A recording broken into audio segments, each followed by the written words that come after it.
Hello friends, இன்றைக்கி ஒரு வால் decker make பண்ணலாமா? அதுக்கு நான் ஃபஸ்ட்டு இந்த மாதிரி ஒரு பவுல் எடுத்துக்கிறேன். இப்போ இந்த பவுலில் ஒயிட் சிமெண்ட் 4 ஸ்பூன் எடுத்துக்கிறேன். இந்த ஐடியா நான் ரொம்ப நாளாக மேக் பண்ணணும்னு நினச்சது. இன்றைக்கி தான் டைம் கிடச்சிச்சு. ஸோ இன்றைக்கி மேக் பண்ணுறேன். இப்போ இது கூட க்ளூ ஆட் பண்ணி நல்லா மிக்ஸ் பண்ணதுக்கப்புறம் வாட்டர் ஆட் பண்ணி நல்லா மிக்ஸ் பண்ணிக்கிறேன். இதை மிக்ஸ் பண்ணும்போது கொஞ்சம் வாட்டராக இருக்கிற மாதிரி தான் இருக்கும். மிக்ஸ் பண்ண செட் ஆயிரும். இந்த மாதிரி ஒரு க்ளே கன்சிஸ்டன்சியில் கிடைக்கும். ஸோ இப்போ இந்த சிமெண்ட்லேருந்து இந்த மாதிரி கொஞ்சமாக தனியாக எடுத்துக்கிறேன். இதை இந்த மாதிரி கையிலே ரவுண்ட் ஷேப்பில் மாற்றிக்கிறேன். நெக்ஸ்ட் இந்த மாதிரி 3 கார்ட்போர்ட்ஸ் எடுத்துக்கிறேன். இதோட சைஸஸ்லாம் ஸ்க்ரீனில் மென்ஷன் பண்ணியிருக்கேன். இந்த 3 கார்ட்போர்டுமே first cardboard, second cardboard, third கார்ட்போர்ட்னு வச்சுக்கலாம். இப்போ இந்த கார்ட்போர்ட்ஸ் எல்லாத்துலயுமே 2 cm கம்மி பண்ணி இந்த மாதிரி ரவுண்ட் ஷேப்ல டிரா பண்ணி வச்சுக்கிறேன். இப்போ ஃபர்ஸ்ட் கார்ட்போர்ட் எடுத்துக்கலாம். அதுல இந்த மாதிரி க்ளூ அப்ளை பண்ணதுக்கு அப்புறம் ரவுண்ட் ஷேப்ல மேக் பண்ணி வச்சிருந்தோம். அதை இந்த மாதிரி கொஞ்சம் கொஞ்சமா ஸ்டிக் பண்ணிக்கிறேன். இந்த மாதிரி ரவுண்ட் ஷேப்ல நிறைய மேக் பண்ணி வச்சிருந்தேன். அதை இந்த மாதிரி கொஞ்சம் கொஞ்சமா எடுத்து இந்த ரவுண்ட் ஃபுல்லுமே ஓரத்துல மட்டும் ஒட்டிக்கிறேன். ஸோ இப்போ ஓரத்துல ஒட்டியாச்சு. நெக்ஸ்ட் ரவுண்ட் ஷேப்ல டிரா பண்ணி வச்சிருந்தோம். அதுலயுமே இந்த மாதிரி ஃபுல் ரவுண்ட் ஒட்டிக்கிறேன். இதே மாதிரி சென்டர்லயும் ஒட்டிக்கிறேன். ஃபர்ஸ்ட் கார்ட்போர்ட் இப்போ முடிச்சாச்சு. இப்போ செகண்ட் கார்ட்போர்ட்ல இந்த மாதிரி ஃபுல்லுமே ஒட்டிக்கலாம். இதே மாதிரி தேர்ட் கார்ட்போர்ட்லயும் ஒட்டிக்கிறேன். நெக்ஸ்ட் இந்த மாதிரி ஒரு சின்ன கார்ட்போர்ட் எடுத்துக்கலாம். இப்போ இந்த கார்ட்போர்ட்ல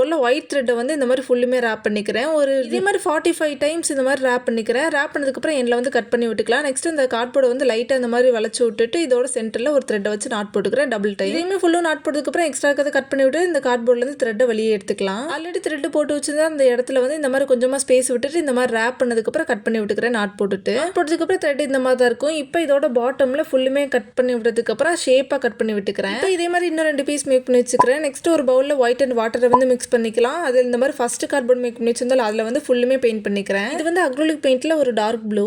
நெக்ஸ்ட் ப்ளூ ஒயிட் வாட்டரை மிக்ஸ் பண்ணிட்டதுக்கு அப்புறம் செகண்ட் கார்ட்போர்டுக்கு ஃபுல்லுமே பெயிண்ட் பண்ணிக்கலாம். ஸோ இப்போ செகண்ட் கார்ட்போர்டுக்கு பெயிண்ட் பண்ணியாச்சு. இதே மாதிரி தேர்ட் கார்ட்போர்டுக்கும் பெயிண்ட் பண்ணிக்கலாம். நெக்ஸ்ட் ஒயிட் ப்ளூ அண்ட் வாட்டரை மிக்ஸ் பண்ணிட்டு தேர்ட் கார்ட்போர்டுக்கு பெயிண்ட் பண்ணிக்கிறேன். இப்போ ஃபர்ஸ்ட் கார்ட்போர்டையும் செகண்ட் கார்ட்போர்டையும் சேர்த்து இந்த மாதிரி த்ரெட் யூஸ் பண்ணி நாட் போட்டுக்கிறேன். இப்போ செகண்டையும் தேர்டையும் சேர்த்து இந்த மாதிரி ஒரு நாட் போட்டுக்கலாம். இப்போ டாப்ல இந்த மாதிரி ஃபர்ஸ்ட் கார்ட்போர்ட்ல இந்த மாதிரி ஒரு நாட் போட்டதுக்கு அப்புறம் வால்ல ஹேங் பண்ணிக்கலாம். அண்ட் இந்த மாதிரி வால் ஹேங்கிங் மேக் பண்ற கிராஃப்ட்ஸ் எல்லாமே வால் ஹேங்கிங் சீரிஸ் பிளேலிஸ்ட் ஸ்டார்ட் பண்ணிக்க தேவைன்றவங்க செக் பண்ணிக்கோங்க. தேங்க்ஸ் ஃபார் வாட்சிங்.